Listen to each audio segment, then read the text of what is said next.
Mungkin banyak yang tidak tahu apa yang sebenarnya terjadi di Israel.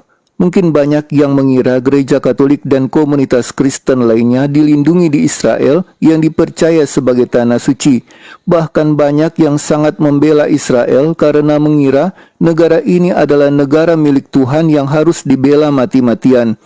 Sedangkan keadaan yang sebenarnya justru gereja Katolik dan komunitas Kristen dipersulit di tanah suci ini. Dikutip dari Catholic Arena, diberitakan Kardinal Pizzaballa sebagai pemimpin gereja Katolik Ritus Latin di tanah suci Israel dan Palestina berkata, "Kami telah memberitahu orang-orang tentang bagaimana orang Kristen diludahi, gereja diserang, dan kuburan Kristen dijarah. Bahkan dikabarkan pada bulan Juni tahun 2023, pemerintah Israel bereaksi dengan kemarahan dan teror terhadap penyelenggara konferensi berjudul "Mengapa Orang Yahudi Meludahi Orang Kristen?" Di konferensi tersebut, Iska Harani, seorang cendekiawan yang telah mencurahkan waktu bertahun-tahun untuk mempelajari fenomena tersebut sebagai bagian dari penelitian tentang denominasi Kristen di Tanah Suci, dia berbicara tentang bagaimana dia telah menggunakan 70 sukarelawan untuk membuat hotline diskriminasi agama. Berikut adalah beberapa contoh diskriminasi yang dilaporkan. Tanggal 2 Juli tahun 2023, seorang perawat menolak untuk mengambil tes darah dari seorang biarawati di klinik kesehatan Kupat Holim, Yerusalem. Biarawati itu menunggu sampai perawat lain datang dan mengambil darah. Tanggal 3 Juli tahun 2023, seorang biarawati dihentikan dan ditolak masuk ke bagian wanita makam Raja Daud di Gunung Sion, Yerusalem, oleh seorang wanita Yahudi yang mengatakan kepadanya kalau dia tidak diizinkan masuk. Tanggal 4 Juli tahun 2023, simbol salib dan gereja dihilangkan dari rambu jalan resmi di jalan menuju lokasi Bukit Sabda Bahagia di Galilea. Kemudian di kota tua Gerbang Jaffa, Yerusalem, tanggal 7 Juli tahun 2023, seorang pemandu wisata dengan 3 turis Cina yang sedang berdiri di Gerbang Jaffa, tiba-tiba seorang Yahudi mulai meneriaki kelompok itu dengan ketakutan, "Jangan sentuh, jangan sentuh, jangan sentuh, goim." Kemudian dia mendekati mereka untuk menghalangi. Tanggal 19 Juli tahun 2023 di Yerusalem, seorang imam Katolik sedang berjalan di alun-alun terbuka di luar area doa Tembok Barat. Dia didekati oleh seorang pramugari otoritas warisan Tembok Barat dan disuruh melepas salibnya atau menyembunyikannya, karena salib dianggap sebagai simbol perlawanan terhadap orang Yahudi. This is how I'm dressed. I told you to do something with your dress code. I told you to do something with your cross. The cross is part of my dress code. I'm a Roman Catholic abbot.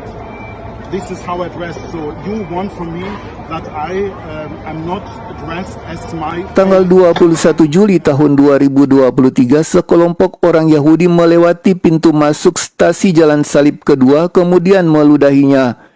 Di Gunung Sion, Yerusalem, tanggal 21 Juli tahun 2023, seorang pria Yahudi meludahi pesiara Kristen yang sedang berada di tempat ini dan mengancam akan menikam mereka.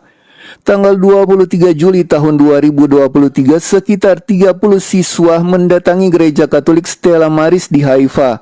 Mereka membuat masalah dengan orang-orang Kristen setempat. Polisi Haifa dipanggil ke tempat kejadian untuk memisahkannya.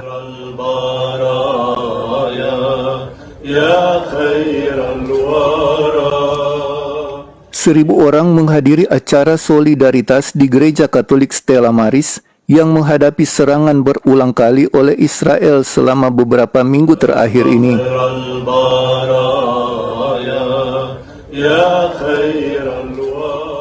Catholic Credo Channel. Tanggal 26 Juli tahun 2023 di Gerbang Patriarkat Armenia, Yerusalem, 2 gadis melewati biara pada malam hari dan seseorang meludah ke gerbang biara dengan berkata, "Yerusalem adalah Yahudi dan harus menjadi milik kita." Sesudahnya pada malam yang sama, 3 pemuda datang dan meludah ke gerbang biara juga. Kemudian di depan stasi kedua Jalan Salib tanggal 27 Juli tahun 2023, sekelompok orang Yahudi yang religius sedang berjalan menuju Lions Gate. Kemudian mereka melewati stasi kedua Jalan Salib di mana saat itu para pesiara sedang berdiri di situ. Beberapa dari mereka meludah dan satu orang meludah 2 kali secara demonstratif. Itu adalah sebagian kejadian terhadap gereja Katolik dan umat Kristiani selama bulan Juli di Israel. Dan orang Kristen, baik Katolik dan denominasi Kristen lainnya harus tahu, di tanah suci Israel, kami orang Kristen diludahi. Orang Kristen diberitahu bahwa mereka bukan bagian dari Israel. Orang Kristen gerejanya dikepung dan diserang.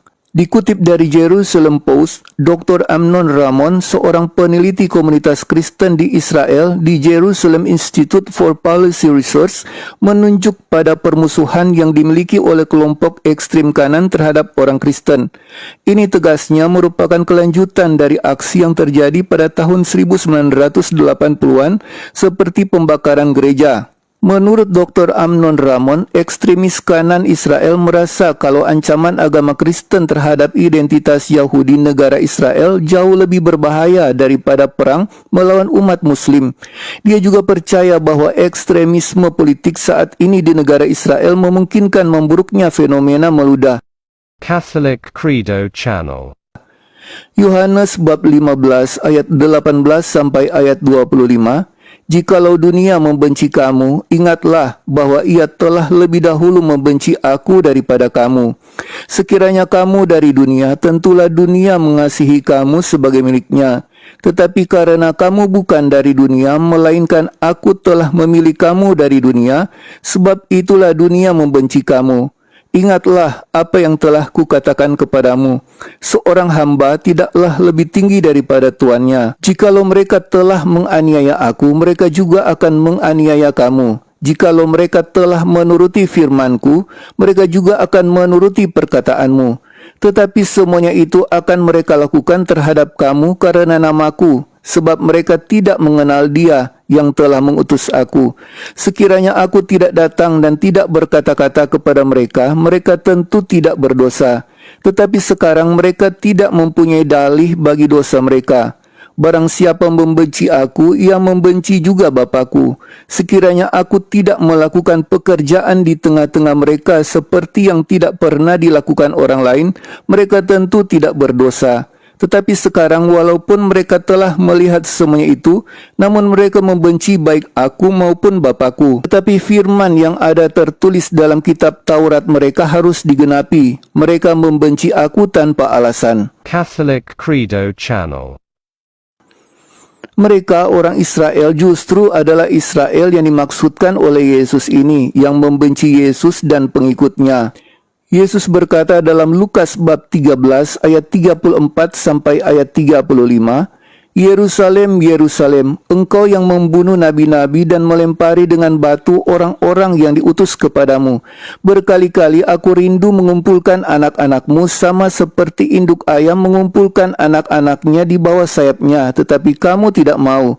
Sesungguhnya rumahmu ini akan ditinggalkan dan menjadi sunyi, tetapi aku berkata kepadamu, kamu tidak akan melihat aku lagi hingga pada saat kamu berkata, diberkatilah dia yang datang dalam nama Tuhan. Apakah Israel telah dibuang oleh Tuhan? Tidak. Roma bab 11 ayat 25 sampai ayat 28, sebab saudara-saudara supaya kamu jangan menganggap dirimu pandai. Aku mau agar kamu mengetahui rahasia ini. Sebagian dari Israel telah menjadi tegar sampai jumlah yang penuh dari bangsa-bangsa lain telah masuk. Dengan jalan demikian seluruh Israel akan diselamatkan seperti ada tertulis, dari Sion akan datang penebus, ia akan menyingkirkan segala kefasikan daripada Yakub. Dan inilah perjanjianku dengan mereka apabila aku menghapuskan dosa mereka. Mengenai Injil, mereka adalah seturuh Allah oleh karena kamu. Tetapi mengenai pilihan, mereka adalah kekasih Allah oleh karena nenek moyang.